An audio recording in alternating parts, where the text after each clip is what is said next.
વલસાડમાં 6 વર્ષની બાળકી પર દુષ્કર્મ આચરનાર નરાધમને કોર્ટે ફાંસીની સજા ફટકારી, જેને લઈને દુષ્કર્મની નાયબ મુખ્યમંત્રી હર્ષ સંઘવીએ વલસાડ પોલીસની ટીમના વખાણ કર્યા. કહ્યું, વલસાડ પોલીસે 48 કલાકમાં નરાધમને પકડી 18 દિવસમાં ચાર્જશીટ ફાઇલ કરી અને પોણા 2 વર્ષની અંદર આરોપીને ફાંસીની સજા ફટકારી. રાજ્યમાં ખાસ માતા અને દીકરીઓ વતી હું પોલીસ અને સ્પેશિયલ લોયરનો આભાર માનું છું, એવી પણ વાત તેમણે કરી હતી.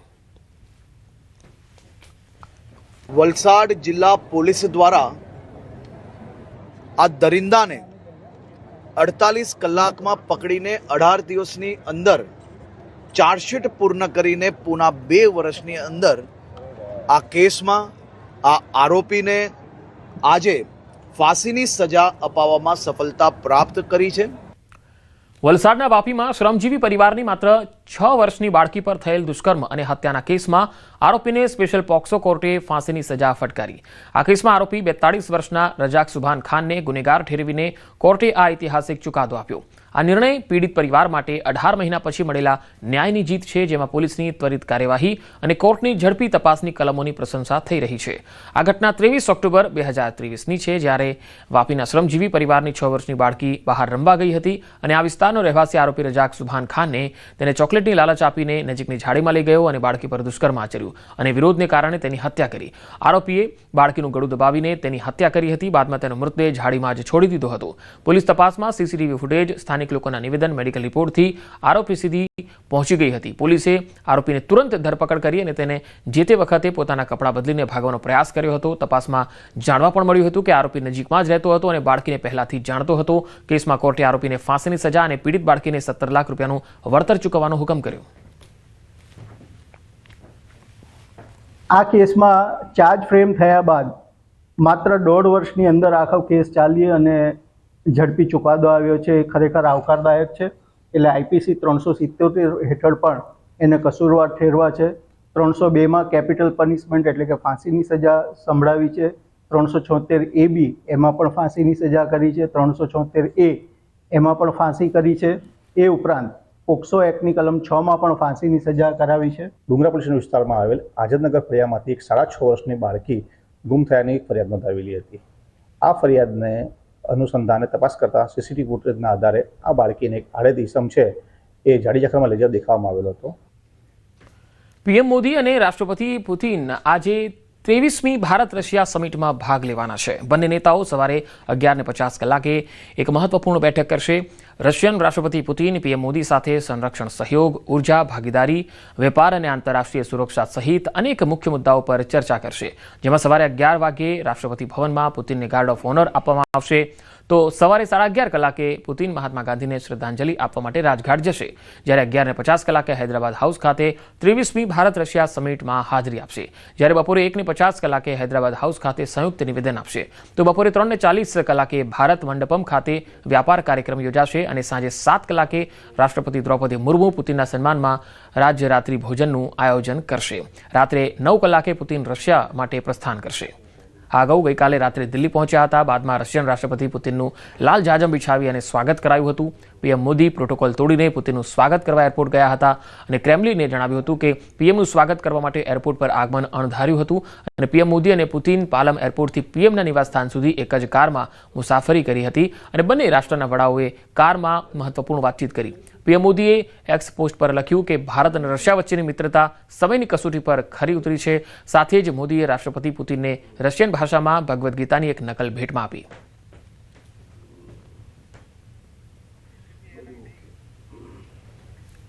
બિહારના રાજ્યપાલ આરિફ મોહમ્મદ ખાને સ્ટેચ્યુ ઓફ યુનિટીની મુલાકાત લીધી. નર્મદામાં સરદાર એટ 150 યુનિટી માર્ચમાં હાજરી આપી. મીડિયા સાથેની વાતચીતમાં સરદાર પટેલ વિશે જણાવ્યું. સ્ટેચ્યુ ઓફ યુનિટી બનાવવા માટે પ્રધાનમંત્રી નરેન્દ્ર મોદીનો આભાર પણ માન્યો.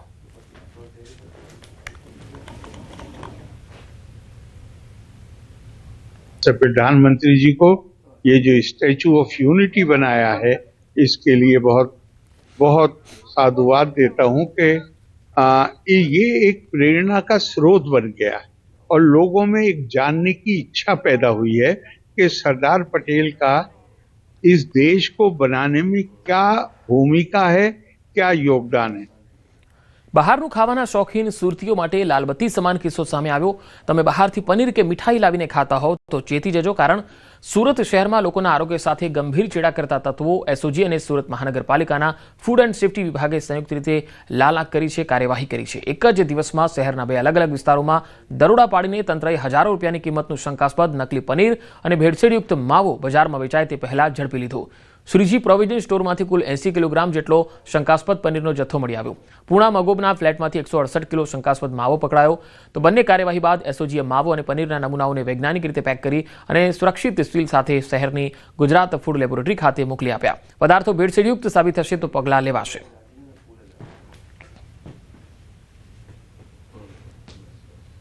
એક જગ્યાએ આવું એનાલોગસ પનીર છે એ કોઈ બ્રાન્ડિંગ વગર લૂઝ છૂટક વેચાણ થાય છે, તો ત્યાં એસઓજીના ટીમ જઈને રેડ કરતા ટોટલ 80 કિલોગ્રામ જેવું આવું નકલી પનીર મળી આવ્યું છે. ફૂડ સેફ્ટી ઓફિસર સાથે રેડ કરવામાં આવી અને ત્યાં એના નમૂના લેવામાં આવ્યા અને એ જે 80 કિલોગ્રામ પનીર છે એને જપ્ત કરવામાં આવ્યું છે. તદુપરાંત બીજી એક ટીમ જે છે તે પૂણા મગોબ પ્રિયંકા સિટી છે, ત્યાં રોડ ઉપર એક રાજસ્થાનથી માવો આવતો હતો, તેને શંકાસ્પદની માહિતી હતી, તેને ચેક કરતા એને જાતે સ્વીકારેલું કે આ જે છે ભેળસેળયુક્ત માવો છે. એનો પણ ફૂડ સેફ્ટી ઓફિસરને બોલાવી અને એને નમૂના લેવામાં આવ્યા અને ટોટલ જે છે એ માવો 200 કિલોગ્રામ છે જપ્ત કરવામાં આવેલો છે. અને હાલ એક મહત્વપૂર્ણ ખબર આવી રહી છે. આરબીઆઈએ રેપો રેટમાં ઘટાડો કર્યો છે.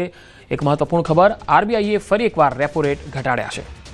Inflation for this year is now projected at 2%, again about 0.6% downwards from our earlier outlook. Q3 is at 0.6% and Q4 moves up to 2.9%. CPI inflation for Q1 and Q2 next year are projected at 3.9 and 4% respectively. I may, however, add that the underlying inflation pressures are even lower, as the impact of increase in price of precious metals is about 50 basis points. The risks are evenly balanced. I will now draw your attention to the external sector.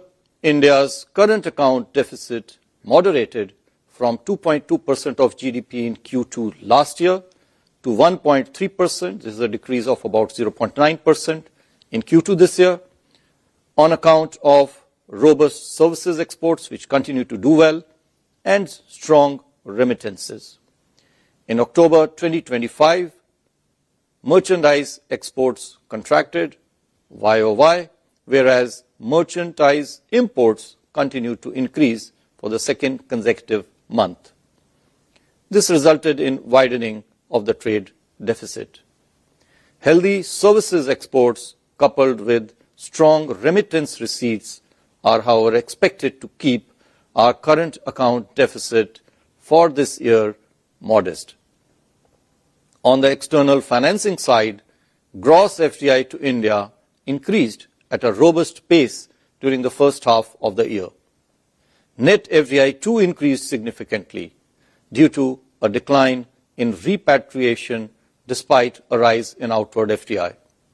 FPI to India recorded net outflows of $0.7 billion this year so far, basis figures till December 3, primarily due to outflows in the equity segment.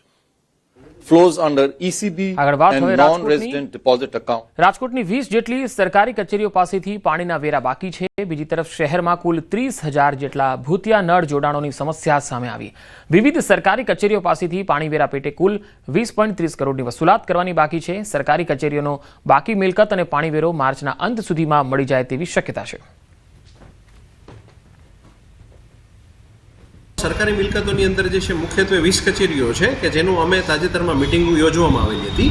તે પૈકીની જે છે 6 કચેરીઓની જો આપણે વાત કરું તો મહત્તમ વેરો જે છે ટોટલ 97 કરોડની આસપાસ જે છે એ 20 કચેરીઓનો બાકી છે.